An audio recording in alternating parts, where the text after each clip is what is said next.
মিনাশ শাইতানির রাজিম বিসমিল্লাহির রহমানির রহিম নাহমাদুহু ওয়া নুসাল্লি আলা রাসূলিহিল কারীম আম্মা বাদ। সমস্ত প্রশংসা মহান রব্বুল আলামিনের দরবারে, সাথে তার প্যারা হাবিব সাইয়্যিদুল মুরসালিন রাহমাতাল লিল আলামিন হুজুরে পুর নূর হযরতে আহমদ মুস্তাফা হযরতে মুহাম্মদ মুস্তাফা সাল্লাল্লাহু আলাইহি ওয়াসাল্লামের পবিত্র নূরানি কদম মোবারকে লাখো কোটি দরুদ ও সালাম। সঙ্গে তার আহলে বায়াত, বিশ্বের সমস্ত ওলি আল্লাহ, গাউস, কুতুব, পীর, মাশায়েখ, আমার মহান মুর্শিদ কেবলা পিরানে পীর দস্তগীর হযরতে খাজা মৌলানা মুর্শিদানা আহমদ মঈনুদ্দিন আল চিশতি নিজামী ওরফ শাহ মানিক পীর রহমতুল্লাহ আলাইহ তার পবিত্র মাজার শরীফে ভক্তি রেখে দেশে এবং বাহিরে, কাছে এবং দূরে সকল ধর্মপ্রাণ মুসলমান ভাই ও বোনদেরকে জানাই দরবারের পক্ষ থেকে সালাম, আসসালামু আলাইকুম ওয়া রাহমাতুল্লাহ। আমি আপনাদের সামনে, আমি একজন ক্ষুদ্র নালায়েক অধম মানুষ। আমি আপনাদের সামনে, আমি তেমন কিছু বুঝি না, জানি না। আমার একটি বিষয় নিয়ে আপনাদের সামনে আমি হাজির হয়েছি। আমার কথা ভাষার মধ্যে ভুল ত্রুটি হতে পারে। সে বিষয়টা হলো, নবী রসুল, শহীদগণ, ওলি আল্লাহরা তারা কবর শরীফের মধ্যে জিন্দা। তারা দুনিয়া থাকতে ইন্তেকাল শরীফ করার পরেও আল্লাহ তাদের ব্যাপারে এবং রসুল পাকের হাদিস শরীফে কি আসছে সেই বিষয় নিয়ে আমি ক্ষুদ্র মানুষ দুটি কথা বলার জন্য, দেশকে জানানোর জন্য এবং জাতিকে বোঝানোর জন্য আমি একটি কোরআনের আয়াত আপনাদের সামনে পেশ করতে চাই। সেটাই হলো আল্লাহ পাক তার কালামুল্লাহ শরীফ সূরাতুল বাকারা আয়াত নম্বর হলো 154 নম্বর। সে আয়াতে পাকের মধ্যে আল্লাহ পাক বলতেছেন, গুরুত্বপূর্ণ একটি আয়াত, গুরুত্বপূর্ণ একটি কথা, আল্লাহ পাকের বাণী। আল্লাহ পাক বলতেছেন, ওয়ালা তাকুলু লিমা ইউকতালু ফি সাবিলিল্লাহ ওয়ালা তাকুলু লিমা ইউকতালু ফি সাবিলিল্লাহি আমওয়াত বাল আহিয়াউ ওয়ালাকিল্লা তাশউরুন। সূরাতুল বাকারা আয়াত নম্বর 104 নম্বর আয়াতে আল্লাহ পাক কালাম শরীফে বললেন, যাহারা আল্লাহর রাস্তায়, যারা আল্লাহর পথে কতল হয়ে যায়, ফানা হয়ে যায়, নিহিত হয়ে যায়, মৃত্যুবরণ করে, ইন্তেকাল করে, খবরদার তোমরা তাহাদেরকে মৃত বলিও না। তোমরা তাহাদেরকে মৃত বলিও না। কে বলতেছেন? আল্লাহ পাক বলতেছে, ওয়ালা তাকুলু লিমা ইউকতালু ফি সাবিলিল্লাহ, যিনি কতল হয়ে যায়, ফানা হয়ে যায়, কার রাস্তায়? আল্লাহ তাআলার রাস্তায়, আল্লাহর সন্তুষ্টির জন্য, রাসূলুল্লাহর সাদগায় যারা নিজের জীবনকে উৎসর্গ করে দেয় আল্লাহর জিকির হালাতে, ধর্মের জন্য, এবং রিপুকে বশীভূত করে যিনি আল্লাহতে লয় হয়ে গেছে, ফানা হয়ে ওই অবস্থায় যে মৃত্যুবরণ করে, আল্লাহ পাক তার ব্যাপারে কোরআনুল কারীমের মধ্যে আল্লাহ সূরাতুল বাকারার মধ্যে, সূরা বাকারার 154 নম্বর আয়াতে আল্লাহ জানিয়ে দিলেন যে ফি সাবিলিল্লাহ, যারা আল্লাহর রাস্তায় কতল হয়ে যায়, ফানা হয়ে যায়, যারা নিহিত হয়ে যায়, তোমরা তাহাদেরকে মৃত বলিও না। তাহলে কি বলবো? আল্লাহ পাক বলতেছেন, তোমরা তাহাদেরকে মৃত বলিও না, খবরদার তারা জীবিত, তারা রবের দৃষ্টিতে জীবিত। দুনিয়ার মানুষ তোমরা তা বুঝতে চাও না। সুবহানাল্লাহি বিহামদিহি। যারা আল্লাহর রাস্তায় ফানা হয়ে যায়, আল্লাহর রাস্তায় জীবন দেয়, আল্লাহর রাস্তায় কতল হয়ে যায়, তাহাদেরকে আল্লাহ মৃত বলতে নিষেধ বলছেন। ভাই, আমরা অনেকই মানুষ বলি, আর এক ভাষায় আল্লাহ কোরআনে বলেছেন, কুল্লুন নাফসিন যায়কাতুল মাউত, এটাও সত্য, প্রত্যেক নফসের মৃত্যুর স্বাদ গ্রহণ করতে হবে। আবার আল্লাহর বাণী এটাও সত্য যে যারা আল্লাহর রাস্তায় নিহিত হয়ে যায়, আল্লাহর রাস্তায় যারা ফানা হয়ে যায়, আল্লাহর রাস্তায় যারা কতল হয়ে যায়, আল্লাহর সন্তুষ্টির জন্য যারা জীবনকে উৎসর্গ করে দেয় রাসূল পাকের নুরানি কদমের সাদগায়, আল্লাহ পাক তাদের ব্যাপারে বললেন, খবরদার, সর্বজাতিকে আল্লাহ বুঝিয়ে দিলেন, তোমরা তাহাদেরকে মৃত বলিও না, তারা আল্লাহর পক্ষ থেকে জীবিত। এবং আরেকটি আয়াতের মধ্যে কোরআনুল কারীমের মধ্যে পাওয়া যায়, সেটা হলো সূরাতুল আল ইমরান আয়াত নম্বর 169 নম্বর আয়াত আল্লাহ জানিয়ে দিলেন যে তারা জীবিত কবর শরীফের মধ্যে। তোমরা দুনিয়াতে যেমন রিজিক পাও, আল্লাহর রহমত নিয়ামত পাও, খাবার পাও, আমার প্রিয় বান্দা যারা আমার রাস্তায় কতল হয়ে যায়, কবরের মধ্যে তারা জীবিত, তাহাদের জন্য শুধু আমি আল্লাহ রিজিকের ব্যবস্থাও করে রেখেছি। সুবহানাল্লাহ। কত বড় আয়াত, আল্লাহর নিদর্শন বাণী পাওয়ার পরেও আমরা এক শ্রেণীর মুসলমান, এক শ্রেণীর মানুষ, সকল মানুষকে এক কাতারে আমরা মিলিত করে বলি নবী রাসূলগণ মারা গেছে, ওলি আল্লাহরাও মারা গেছে, তারা পচে গেছে, ধ্বংস হয়ে গেছে। নাউযুবিল্লাহি মিন যালিক। সম্মানিত ভাইরা, আল্লাহর এই আয়াতের অনুবাদে আল্লাহ পাক জানিয়ে দিলেন যে আল্লাহর রাস্তায় যারা জীবন দেয়, আল্লাহর রাস্তায় যারা ফানা হয়ে যায়, আল্লাহর বন্ধু যারা, তাহাদের মৃত্যু নাই, তারা কবর শরীফের মধ্যেও জিন্দা। এই আয়াতে পাকের একটু তাফসীর, এই শানে নজুলের তাফসীর, আমি কয়েকটি তাফসীর শরীফ আমি দেখেছি, ইনশাআল্লাহ আপনাদের দোয়ার বরকতে সে তাফসীর, মূল্যবান তাফসীর, তাফসীর কারকরা বড় বড় মুফাসসির, আলেমে দ্বীন, মুফাসসিরে কোরআন, মুস্তাহিদগণ, ফকিহগণ, যারা ধর্মের চিন্তাবিদ, ইসলামিক স্কলার, যারা বড় বড় আলেমে দ্বীন ছিলেন, উলামায়ে দ্বীনদের তাফসীর থেকে জানতে পাই এই আয়াতের ব্যাখ্যা। আমি নিজেই দেখেছি ইনশাআল্লাহ। যেমন তাফসীর, বিশ্ববিখ্যাত কয়েকটি তাফসীর, যেমন তাফসীরে জালালাইন, আল্লামা জালালউদ্দিন সিউতি রহমতুল্লাহ, তাফসীরে দুররে মনসুর, আল্লামা জালালউদ্দিন রহমান সিউতি রহমতুল্লাহ, তাফসীরে ইবনে আব্বাস, হযরতে আব্দুল্লাহ ইবনে আব্বাস রাদিয়াল্লাহু তাআলা আনহু, এই আয়াতে পাকের তাফসীর আমি দেখেছি। তাফসীরে মাযহারি, আল্লামা কাজী সানাউল্লাহ পানিপতি রহমতুল্লাহ আলাইহি। আরো তাফসীরের মধ্যে দেখেছি তাফসীরে রুহুল মানি, বিশ্ববিখ্যাত তাফসীরের কিতাবের মধ্যে আয়াতের তাফসীর আসছে, আমি শোনাবো। আগে তাফসীরগুলোর বর্ণনা, আমি যে কটা তাফসীর দেখেছি ইনশাআল্লাহ সে কটা তাফসীরের ব্যাপারে আমি বলতেছি যে আল্লাহ নবী রাসূল ওলি আল্লাহদের মর্যাদা চলে যাওয়ার পরেও তাদের কত সম্মান দিয়েছে আল্লাহ, আমরা বুঝতেছি না।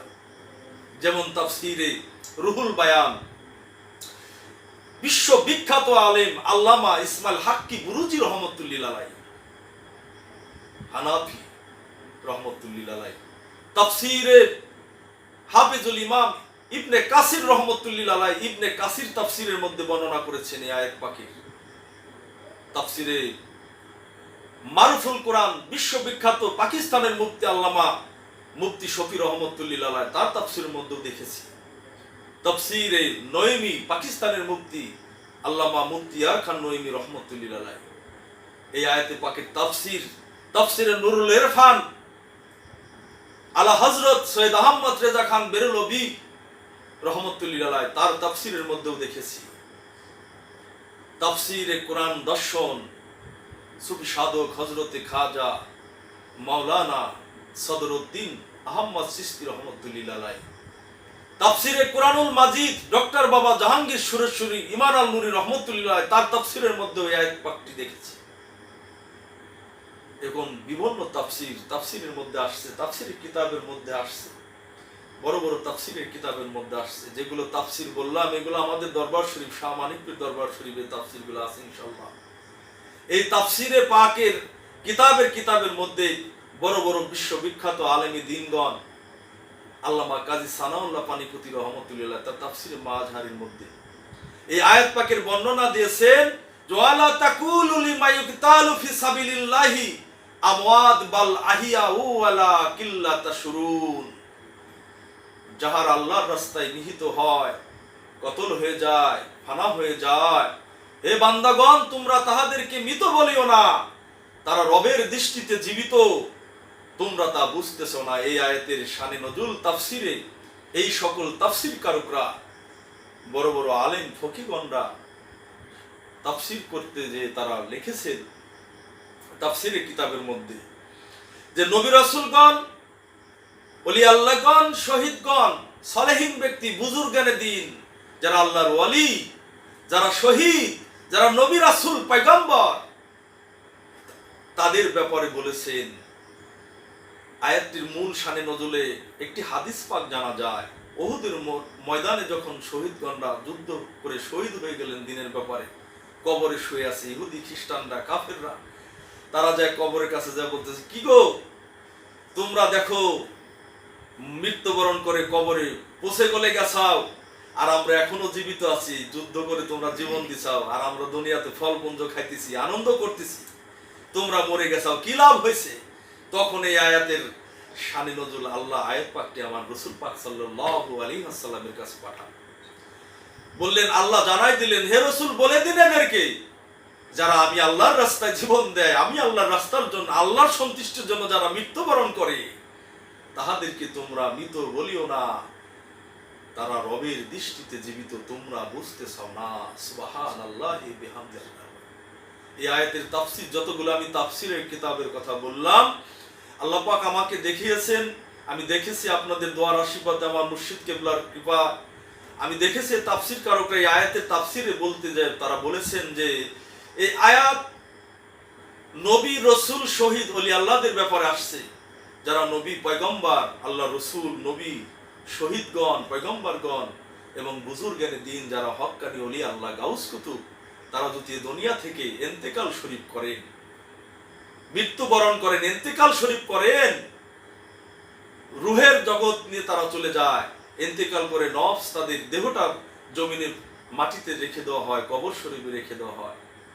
এই ওলি আল্লাহদের ব্যাপারে বলেছেন, শহীদগণদের ব্যাপারে বলেছেন, পয়গম্বরদের ব্যাপারে তাফসীরকারকরা বলেছেন যে যখন একজন ওলি আল্লাহ, একজন বুজুর্গানে দিন, একজন পয়গম্বর, আর তাফসীরে কাজী সানাউল্লাহ পানিপতি রহমাতুল্লাহ আলাইহি নবী, পয়গম্বর, রাসূলদের কথা বলতে যে তিনি প্রফেট মুহাম্মদুর রাসূলুল্লাহ সাল্লাল্লাহু আলাইহি ওয়াসাল্লাম, নবী পাককে আলাদা একটা জায়গা রাখছে। নবীর অতুলনীয়, আমার মুহাম্মদ সাল্লাল্লাহু আলাইহি সাল্লাম মহানবী, নূর নবী তুলনা আরো অনেক ঊর্ধ্বের। তারপর এখানে তাফসীর করতে যায় তিনি বলেছেন, কোন বুজুর্গের দিন, কোন ওলি আল্লাহ, কোন আল্লাহর বন্ধু, কোন শহীদগণ, কোন পয়গম্বর যদি চলে যায়, চলে যাবার পরে আল্লাহর পক্ষ থেকে তাদের রূহ যখন আল্লাহর কাছে চলে যায়, আল্লাহর দরবারে আরশ আজিমে যায়, তখন আল্লাহ পাক ওই আল্লাহর প্রিয় বান্দাদেরকে ডেকে কাছে নিয়ে তাদেরকে একটা স্পেশালি নুরানি দেহ দান করে। সুবহানাল্লাহ। যেমন ওই বুজুর্গেন, ওই শহীদ ব্যক্তি, ওই পয়গম্বর ব্যক্তি দুনিয়াতে যে দেহটা নিয়েছিলেন, আকারে, ইমকান উজুতে, আরেফেল উজুতে যে রূপে ছিলেন, ঠিক অবিকল ওই রকম তার রুহু দেহকে দুনিয়ায় রেখে, কবরে রেখে যখন চলে যায়, আল্লামা কাজী সানাউল্লাহ পানিপতি তার তাফসীরে মাঝারির মধ্যে বর্ণনা করে বলেছেন, তখন আল্লাহর ওলিগণদেরকে, শহীদগণদেরকে, পয়গম্বরদেরকে আল্লাহ একটা নুরানি অবিকল ওই রকম একটি নুরানি দেহ তাদের ওই রুহের মধ্যে পরায় দেয়। সুবহানাল্লাহ। তখন ওই বুজুর্গানে দিন, ওই আল্লাহর ওলি, ওই শহীদ, ওই পয়গম্বর ব্যক্তি, তিনি হাসতে থাকে আর বলে, গো আল্লাহ, শুকুর আপনার, হে আমার প্রভু পরওয়ারদিগার, এ কি দুনিয়াতে আমি যে দেহ নিয়েছিলাম ঠিক অবিকল সেরকমই দেহ, কিন্তু তার থেকে আরো শান্তিময়, ভালো লাগতেছে আমার। গায়বাতে আমার আল্লাহ বলতেছেন, হে আমার মুহিব্বিন বান্দা, হে আমার বুজুর্গানে দিন, হে আমার বন্ধুগণ, তোমাদেরকে দুনিয়া থেকে আরো উত্তম 70 গুণ পাওয়ারের একটি নূরানি দেহ দান করে দিয়েছি আমি আল্লাহ। সুবহানাল্লাহ, সুবহানাল্লাহ।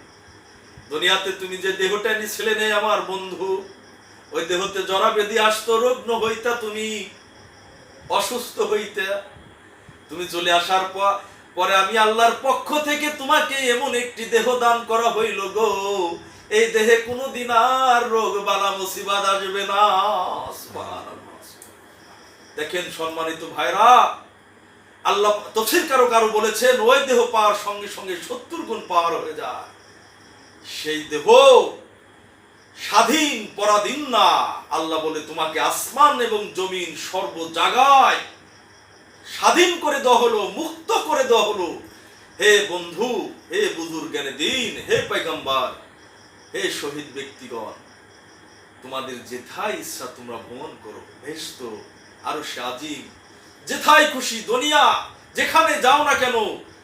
তাফসীর কারক কাজী সানাউল্লাহ পানিপতি রহমতুল্লাহ আরো বর্ণনা করেছেন, শুধু তাই নয়, দুনিয়াতে যদি ওই বুজুর্গান ব্যক্তির কোনো আপনজন, তার প্রিয় ভাজন, কোনো আশেক, তার কোনো প্রেমিক অথবা তার কোনো মুরিদ, তার ভালোবাসার কোনো মানুষ যদি কোনো সংকটে পড়ে, বিপদগ্রস্তর মধ্যে থাকে, চলে যাবার পরে ওই অলি কবর দেশ থেকে ওই নুরানি দেহ নিয়ে, স্বাধীন মুক্ত দেহ নিয়ে, সে তার আপনজনকে, তার মুরিদকে, তার আশেককে, তার প্রিয় বান্দাকে, তার প্রিয় আল্লাহর প্রিয় বান্দাকে এবং প্রেমিক ভক্তদেরকে সে সাহায্য করার জন্য আল্লাহর পক্ষ থেকে শক্তিশীল গতিশীল হয়ে তাকে সাহায্য করার ক্ষমতা ওই দেহকে দেওয়া হয়। বলেন না সুবহানাল্লাহ। এই জন্য আল্লাহর ওলিরা কবর শরীফের মধ্যেও জিন্দা। আমি সংক্ষিপ্তভাবে আলোচনা করলাম, কতটি তাফসীরের কিতাব বললাম। ভাই, যারা ওলি আল্লাহ সম্বন্ধে ইনকার করেন, নবী রাসূল সম্বন্ধে ধারণা নাই, দয়া করে আমার কথায় কষ্ট পাবেন না। এই তাফসীরের কিতাবগুলো দেখবেন, দেখার পরে দেখবেন যেগুলো শিওর পাবেন ইনশাআল্লাহ। ওলি আল্লাহদেরকে সম্মান করবেন, নবী রাসূলদেরকে সম্মান করবেন। ওলি আল্লাহরা কবর শরীফের মধ্যে জিন্দা। ওলি আল্লাহরা আমাদের মতো না, আল্লাহর পক্ষ থেকে তারা রিজিক পায়। আল্লাহ রাসূল পাক বলেছেন, আলা ইন্না আউলিয়াল্লাহি মাতুন বালিয়ান কালবু মিন্দা ইলাদ্দার। রাসূল মাকবুল সাল্লাল্লাহু আলাইহি সাল্লাম বলেছেন যে আল্লাহর ওলিগণরা তারা কবরের দেশে মরণ, তাদের মৃত্যু নাই, তারা জীবিত দরজায় ঘুরে। এই হাদিসের ব্যাখ্যায় হানাফি মাযহাবের শ্রেষ্ঠ একজন প্রসিদ্ধ আলেম, 1 লক্ষ হাদিসের হাফেজ ছিলেন মোল্লা আলী কারি রহমাতুল্লাহ আলাইহি। তিনি বিশ্ববিখ্যাত একজন আলেম দ্বীন। তার ফতোয়ার মধ্যে লিখেছেন, তিনি মিরকাতের সরার মধ্যে হাদিসের ব্যাখ্যাতে বলেছেন যে ওলি আল্লাহরা কবর দেশে তারা নামাজ পড়তে পারে, কবর দেশের মধ্যে তারা কোরআন তেলাওয়াত করতে পারে এবং তার আপনজন মুরিদকে তারা দেখতে পারে। এটা আল্লাহর তাকে নুরানি একটি শক্তি দান করে। সুবহানাল্লাহ। এজন্য আমরা যারা তরিকাপন্থী মানুষ, ওলি ভক্ত মানুষ, আল্লাহর বন্ধুকে ভালোবাসবেন, ওলিদের সঙ্গে থাকবেন, ওলি আল্লাহদের কবরকে, মাজার শরীফকে দেখলে সম্মান করবেন। মাজার যারা ভাঙতে যায় তাদের মাজা ভেঙে দিবে আল্লাহ। এই জমিনে মাজার থাকবে, মাজার বিরোধীকারী থাকবে না। ফিরাউন, কানুন, নমরুদ, উতবা, সাইবা, আবু জাহেল প্রত্যেকেই তারা নবী পয়গম্বর ওলি আল্লাহদের বিরোধিতা করেছে। তারা প্রত্যেকেই মাজারের বিরোধিতা করেছে, তারা নিস্ত নাবুদ হয়ে গেছে। সাবধান, হুঁশিয়ার ভাই। কোরআনের আয়াত মানবেন, কোরআনকে ভালোবাসবেন, কোরআনকে জানবেন, আল্লাহর কালামকে অর্জন করবেন এবং আল্লাহর বন্ধুদের সাথে থাকার চেষ্টা করবেন। আল্লাহ বলেছেন, অকুনু মাস সাদিকিন, তোমরা আমার ওলি আল্লাহ সত্যবাদীদের সঙ্গে হয়ে যাও। তাই আমার সংক্ষিপ্ত আলোচনা আমি যতটুকু বললাম, কথা ভাষায় কষ্ট নেবেন না। এই কিতাবগুলো দেখবেন, আমরা সবাই যেন ওলি আল্লাহর সাথে থাকতে পারি। আল্লাহ ওলি আল্লাহর খেদমত করে, আল্লাহর মুহিব্বিন বান্দা হয়ে, আল্লাহ এবং রসুলের খাস উম্মত হয়ে, আল্লাহর প্রকৃত বান্দা হয়ে কবরে যাইতে পারি। আল্লাহ আমাদের সকলকে সে তৌফিক দান করুক। সকলে বলে আমিন। আল্লাহ আমাদের সকলকে কবুল করুক। সকলে বলে আমিন। ফি আমানিল্লাহ। আলহামদুলিল্লাহ।